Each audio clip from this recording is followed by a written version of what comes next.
Hello everyone, कैसे हैं आप सब। तो आज इस वीडियो में इंग्लिश ग्रामर का एक चैप्टर के बारे में बात करेंगे जो काफ़ी इम्पोर्टेंट होता है। और क्या है कि बहुत जगहों पे इसकी मतलब ज़रूरत पड़ती है, जिसका नाम है use of has and have. ठीक है, हैज और हैव का प्रयोग आज हम पढ़ेंगे।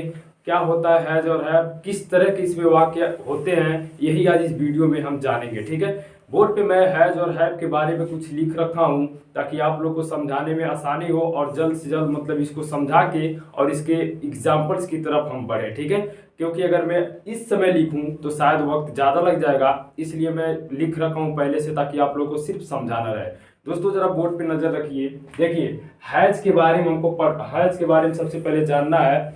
तो हैज, देखिए हैज के बारे में, हैज का अर्थ के पास है होता है, अर्थात हैज माने पास है होता है। ठीक है, देखिए यह एक वचन करता, एक वचन का मतलब जैसे सिंगुलर सब्जेक्ट यानी कि जैसे ही हो गया, सी हो गया, इट हो गया, और सिंगुलर नाउन यानी कि जिसमें हाथी हो या कुत्ता हो या किसी व्यक्ति का नाम हो, जैसे रमेश हो गया या उमेश हो गया, किसी का भी नाम आप इसमें एक नाम रख सकते हैं, यही सिंगुलर नाउन होता है। ठीक है, के साथ प्रयोग किया जाता है। जैसे कह सकते हैं हरि के पास एक घर है। ठीक है, या कह सकते हैं कुत्ता के पास एक पूंछ होती है, या हाथी के पास चार पैर होते हैं, इस तरह के वाक्य। ठीक है, ये हैज के प्रयोग होते हैं दोस्तों।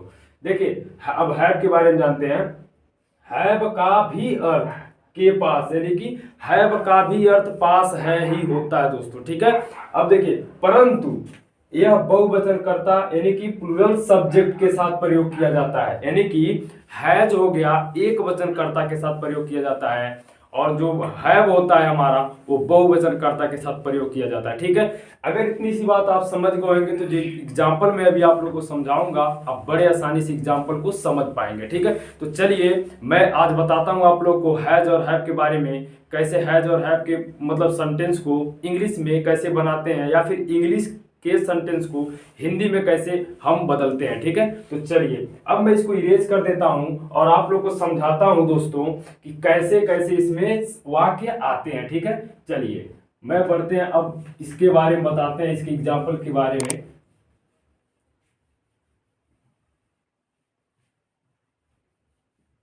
देखिए बहुत आसान इसमें भी एग्जाम्पल होते हैं, बहुत डिफिकल्ट नहीं है, लेकिन कहने का मतलब यह है कि जब हम छोटे छोटे चीज़ों को सीखते हुए आगे बढ़ते हैं तब जाके एक दिन हम बड़ा चीज़ सीख पाते हैं। देखिए एग्जाम्पल हम बता रहे हैं, एग्जाम्पल जैसे देखिए अभी सिर्फ हैज के हम ऐसा एग्जाम्पल बताने जा रहे हैं जिसमें सिर्फ अभी हैज का प्रयोग हो। ठीक है, इसके बाद हम बताएंगे हैव का प्रयोग पे। ठीक है, पहला देखिए इसमें इस तरह क्या मतलब एग्जाम्पल आ सकता है, जैसे मैं कह सकता हूँ गाय के, ठीक है, गाय के पास चार पैर, गाय के पास चार पैर होते हैं। ठीक है, गाय के पास चार पैर होते हैं दोस्तों, यही हमारा क्या है, हैज का प्रयोग है।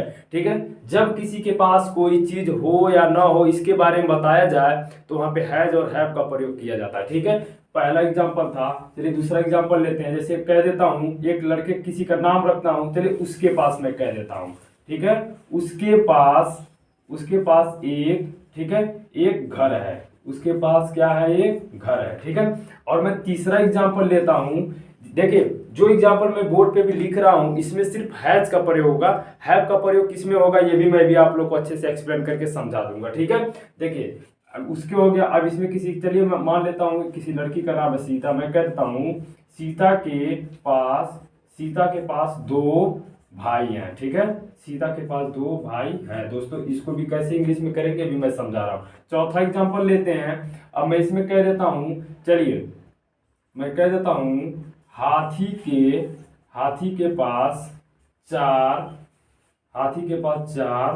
पैर होते हैं। ठीक है, हाथी के पास क्या होते हैं, चार पैर होते हैं। ठीक है, खूब ध्यान से समझने की कोशिश करिएगा, बहुत आसान है, इंपॉर्टेंट भी है लेकिन आसान है। ठीक है, कितने लोग ध्यान नहीं देते हैं तो वही गलत कर देते हैं। ठीक है, देखिए खूब ध्यान से वाक्य को समझेंगे हम। गाय के पास चार पैर होते हैं, इसका मतलब इसमें हैज का प्रयोग करेंगे क्योंकि एक गाय का यहाँ पे नाम रखा गया है, गाय के पास चार पैर होते हैं, गायों के पास ऐसा नहीं बोला गया, एक ही गाय की बात हो रही है। ठीक है, उसके पास एक घर है, उसके पास एक घर होने का मतलब दोस्तों हो गया कि उसके पास ही है। ठीक है, इसलिए इसमें हैज का प्रयोग करेंगे। उसके जो होता है ही कहिए, ही माने भी उसके, सी माने भी उसके, लेकिन सी और ही कहाँ लगेगा आप तो इसके बारे में जानते होंगे, मेल और फीमेल की बात जहाँ होती है। ठीक है, अब जरा देखिए, सीता के पास दो भाई हैं दोस्तों। सीता, एक ऐसा नहीं बोला गया सीता और गीता के पास, या फिर सीता और किसी का नाम ऐसे नहीं बोला गया है, सिर्फ एक नाम रखा गया है। सीता के पास दो भाई हैं, इसलिए ये भी हैज का प्रयोग हो गया। ठीक है, हाथी के पास चार पैर होते हैं, एक ही हाथी की बात किया गया है, हाथियों के पास नहीं, ऐसा नहीं बोला गया है, इसलिए दोस्तों यही क्या हो गया, हैज का प्रयोग। चलिए अब खूब ध्यान से इसके बारे में हम समझेंगे कि इसको इंग्लिश में कैसे ट्रांसलेट किया जाता है। आइए सबसे पहले हम लिखते हैं किसके बारे में बात हो रही है, उस कर्ता को लिखते हैं। ठीक है, यानी कि सब्जेक्ट को लिखते हैं। तो गाय के पास चार पैर होते हैं ना, तो सबसे पहले यहाँ पे लिखेंगे द काऊ। क्या लिखेंगे, द काऊ। इसके बाद हम जिसका प्रयोग पढ़ रहे हैं उसको लिखा जाता है दोस्तों the cow has. The cow has, देखिए इतने का अर्थ भी समझिए। द काऊ मतलब गाय के, मतलब सॉरी गाय, हैज मतलब के पास है, ये पूरा इसमें अंग्रेजी बन जाएगा। ठीक है, हैज मतलब के पास है, ये पूरा हो गया, यानी कि गाय के पास है क्या, चार पैर। अब उसकी अंग्रेजी, सॉरी गाय के पास चार, यहाँ पे मैंने पैर नहीं लिखा है, गलती से छूट गया था। अब यहाँ पे मैं लिखता हूँ गाय के पास चार पैर होते हैं। ठीक है, चलिए देखिए, द काऊ हैज, अब मैं चार पैर के लिए फोर लेग लिख दूंगा। ठीक है, LEGS लिख दूंगा। ठीक है, देखिए the cow has four legs. ठीक है, यानी कि देखिए ऐसे अर्थ निकालिए, चार पैर मतलब के पास होते हैं गाय के, यानी कि गाय के पास चार पैर होते हैं दोस्तों, यही क्या हो गया, हैज का प्रयोग हो गया। ठीक है, अब चलिए इसके बारे में जानते हैं। देखिए ये ध्यान रखिएगा, ही की अंग्रेजी वह भी होती है और उसके भी होती है। ठीक है, और उसी प्रकार सी की भी अंग्रेजी वह होती है, वह होता है और उसके भी होता है। ठीक है, अब देखिए यहाँ पे हमें पता नहीं चल रहा है लड़की की बात हो रही है कि लड़के की बात, यानी कि मेल की बात हो रही है कि फीमेल की बात, हमें नहीं पता है, इसलिए आप ही या सी दोनों लगा सकते हैं, जो मन करे वो लगा दीजिए। इसमें मैं ही लगा देता हूँ, ही के साथ हैज लगाऊंगा, ही हैज ए घर का हाउस लिख दूंगा। ठीक है, ही हैज ए हाउस। देखिए कितना आसान है, सब्जेक्ट लिखना है, इसके बाद हमको सहायक क्रिया हैज लिखना है, इसके बाद ए हाउस, जितना घर है यहाँ पे उसकी अंग्रेजी लिख देना, बस खत्म।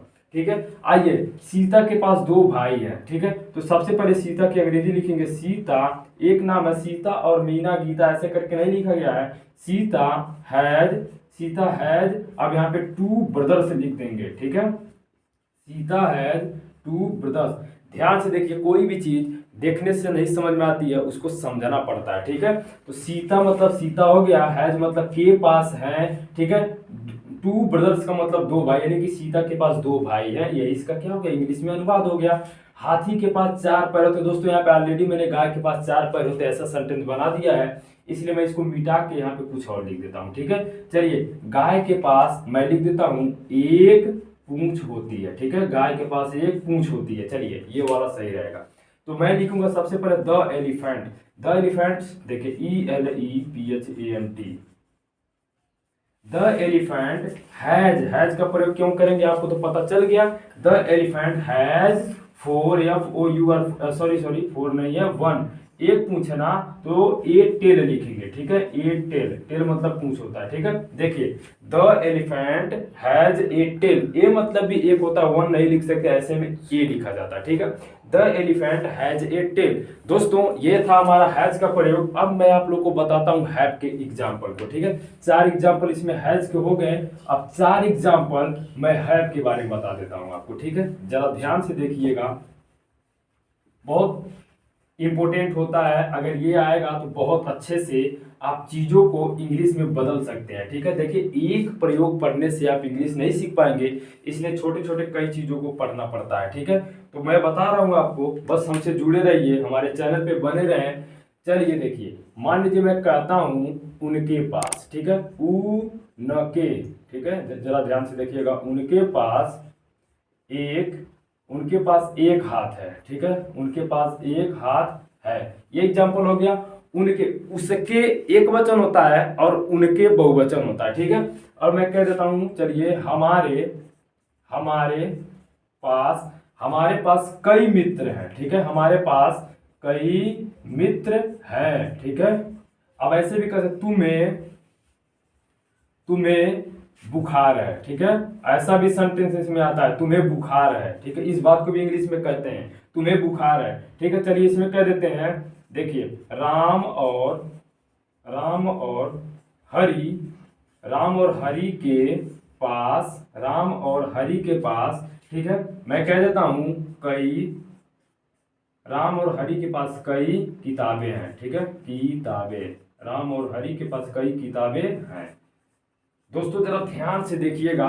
देखिए अब आपको ये तो पता होना चाहिए कि सिंगुलर क्या होता है और प्लूरल क्या होता है, ठीक है। दे माने वे होता है और दे माने उनके भी होता है, इसमें हम प्रयोग करेंगे, ठीक है। तो चलिए दे माने उनके होता है तो यहाँ पे लिखेंगे दे, ठीक है। दे के साथ दोस्तों हैव लगता है, अर्थात अब यहाँ पे मैं लिख देता हूं, देखिए यू वी दे और आई, और प्लूरल नाउन्स का मतलब एक से कई सारे नाम अगर आते हैं तो उसमें हम क्या लगाते हैं, हैव लगाते हैं, ठीक है। इसमें हम हैव लगाएंगे, HAVE लगाना है हमको। और जरा गौर से देखिए ही सी, ठीक है, इट, इतने के साथ हम क्या लगाते हैं, हैज लगाते हैं, ठीक है। उम्मीद करता हूं कि ये चीज आप समझ गए होंगे, इसलिए दे के साथ हम हैव लगाएंगे। They have an elephant, sorry hand है ना, हमें लगा हाथी, sorry. They have a hand, HAND, they have a hand का मतलब ये हो गया कि उनके पास एक हाथ है। देखिए दे मतलब उनके, है मतलब के पास है, यानी कि उनके पास है। ए मतलब एक, हैंड मतलब हाथ, यानी कि एक हाथ, यानी कि उनके पास एक हाथ है। हमारे पास कई मित्र हैं तो कहेंगे वी, ठीक है। वी के साथ भी हैव लगाएंगे, जैसा कि यहाँ पे मैंने आप लोगों को पहले से ही बता रखा है। वी हैव मेनी, देखिए मेनी मतलब होता है दोस्तों कई, या फ्रेंड्स मतलब मित्र हो जाएंगे, यानी कि कई सारे मित्रों की बात हो रही है, इसलिए लास्ट में यस लगा देंगे। यहाँ पे देखिए यस लगा दिए, यानी कि वी हैव मेनी फ्रेंड्स, यानी कि इसका मतलब हो गया हमारे पास कई मित्र हैं, ठीक है।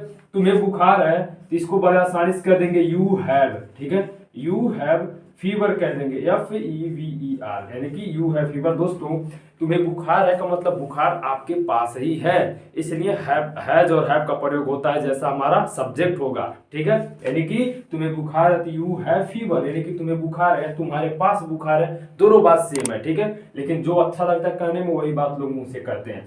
राम और हरि के पास कई किताबें हैं, तो चलिए सबसे पहले राम और हरि की अंग्रेजी लिखेंगे, कहेंगे राम एंड हरि, HARI। देखिए दोस्तों किसी का भी नाम आता है चाहे वाक्य में कहीं भी, उसका पहला लेटर बड़ा लिखा जाता है, ठीक है।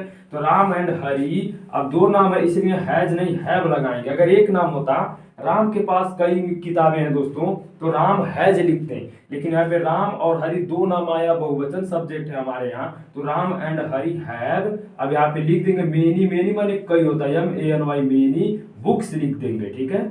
बुक्स मतलब होता है दोस्तों किताबें। अब बुक माने किताब, बुक्स मतलब किताबें, ठीक है। उम्मीद करता हूं कि आप लोग बड़े अच्छे से इतना सारा एग्जांपल, देखिए 8 एग्जांपल, 4 एग्जांपल हैज के और 4 एग्जांपल हैव के मैंने बताया, ठीक है। सबसे मेन पॉइंट ये है कि किसके साथ क्या प्रयोग किया जाता है दोस्तों, बहुत अच्छे से आप समझे होंगे, क्योंकि बहुत डिफिकल्ट नहीं है, बहुत आसान है, चीज़ों को बस समझना है केवल, ठीक है। तो दोस्तों उम्मीद करता हूं कि आपको ये वाला मतलब जो भी चैप्टर मैंने अभी को हैज और हैव के बारे में बताया आप समझे होंगे, ठीक है। अगर आपको नहीं समझ में आता वीडियो को बैक करके आसानी से आप देख सकते हैं, समझ सकते हैं, ठीक है। दोस्तों फिलहाल आज के लिए इतना ही, मिलते हैं नेक्स्ट वाले वीडियो में, तब तक के लिए अनुमति चाहता हूँ, धन्यवाद।